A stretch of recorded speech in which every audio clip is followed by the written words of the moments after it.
মাত্র 10 মিনিটেই ডিমের এই মজাদার রেসিপিটি তৈরি করে নেওয়া যায়। এই রেসিপিটি গরম ভাত, রুটি, পরোটা সবকিছুর সঙ্গে খেতে কিন্তু খুবই ভালো লাগে। আসসালামু আলাইকুম everyone, welcome back to my channel.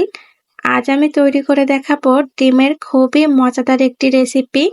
হাতে সময় কম থাকলে এই রেসিপিটি তৈরি করে নিতে পারেন। খেতে কিন্তু অসম্ভব মজা। আশা করছি রেসিপিটি সবার কাছে ভালো লাগবে। প্রথমে চুলাতে একটা কড়াই বসিয়ে দিয়েছি। এখানে আমি 3 টেবিল চামচ পরিমাণ রান্নার সাদা তেল দিয়ে দিয়েছি। কড়াইটা ধরে তেলটা চারিদিকে এভাবে ছড়িয়ে দিলাম। এখন এখানে দিয়ে দিব 3টা ডিম। এখানে আপনাদের পরিমাণ অনুযায়ী বাড়িয়ে কমিয়ে নিতে পারেন। দিয়ে দিয়েছি অল্প পরিমাণ লবণ। এখন ডিমটা ভালোভাবে নেড়েচেড়ে ভেঙে নিব। এ পর্যায়ে চুলার জালটা মিডিয়াম হিটে রেখে দিব। দেখুন ভালোভাবে নাড়াচাড়া করার পর ডিমগুলো এমন ছোট ছোট হয়ে গিয়েছে। এভাবে ভেঙে ছোট ছোট করে নিতে হবে। ডিমগুলো বেশি কড়া করে ভাজা যাবে না। এ পর্যায়ে নামিয়ে নিয়েছি। সেই কড়াইতে দিয়ে দিব পরিমাণ মতো রান্নার সাদা তেল। এখন এখানে দিয়ে দিব হাফ কাপের মতো পেঁয়াজ কুচি। এখানে পেঁয়াজটা একটু বেশি দিলে টেস্টটা অনেক ভালো আসে। পেঁয়াজটা ভালোভাবে নেড়েচেড়ে নিব। এখন এখানে দিয়ে দিব 2টা এলাচ, 2টা দারুচিনি, একটা তেজপাতা চিড়ে দিয়েছি মাছ থেকে।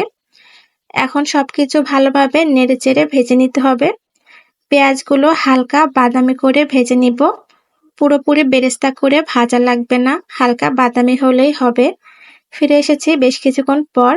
দেখুন পেঁয়াজগুলো হালকা বাদামি একটা কালার চলে এসেছে। এখন এখানে দিয়ে দিব 1 চা চামচ পরিমাণ রসুন বাটা, 1 চা চামচ পরিমাণ আদা বাটা। বাটা মশলাটা দিয়ে ভালোভাবে নেড়েচেড়ে ভেজে নিতে হবে, যেন কাঁচা গন্ধটা না থাকে। মশলার কাঁচা গন্ধটা থাকলে যে কোনো তরকারির টেস্টটাই কিন্তু নষ্ট হয়ে যায়। আমি মিনিট খানিক ভালোভাবে নেড়েচেড়ে ভেজে নিব।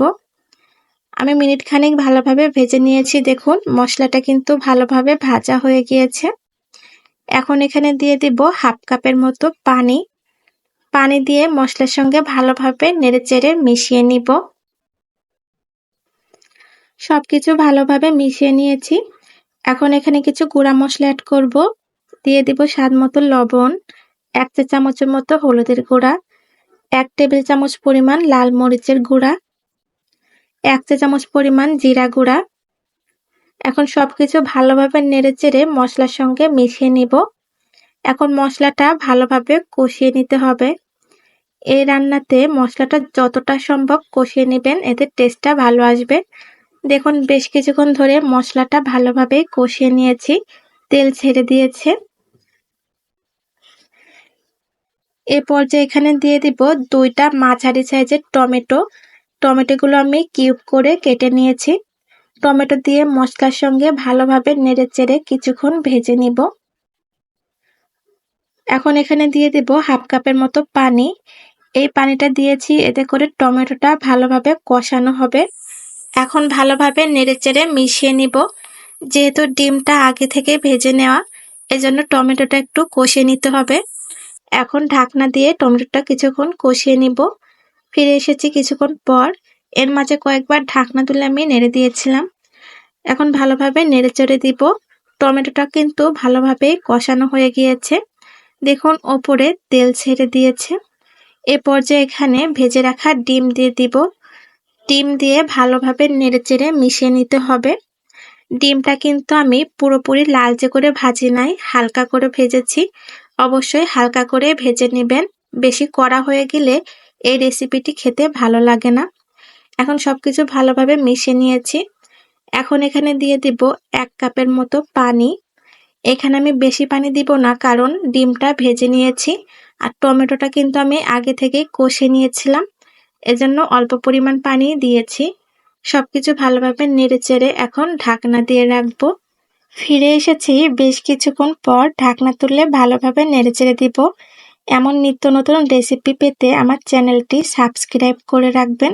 যারা ফেসবুক পেজ থেকে দেখছেন, পেজটি ফলো দিয়ে রাখবেন। এতে নতুন রেসিপি আপলোড দিলে আপনাদের কাছে পৌঁছে যাবে। এরপর যে এখানে দিয়ে দিব কিছু কাঁচামরিচ চিরা, আরও দিয়ে দিব কিছু ধনিয়া পাতা কুচি। এতে করে সুন্দর একটা সুঘ্রাণ হবে, খেতে অনেক ভালো লাগবে। সবকিছু ভালোভাবে নেড়েচেড়ে মিশিয়ে নিব।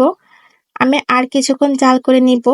এতে করে ঝোলটা ভালোভাবে শুকিয়ে ডিমের গায়ে গায়ে লেগে আসবে। এতে করে টেস্টটা অনেক ভালো আসবে। ফিরে এসেছি মিনিট খানিক পর।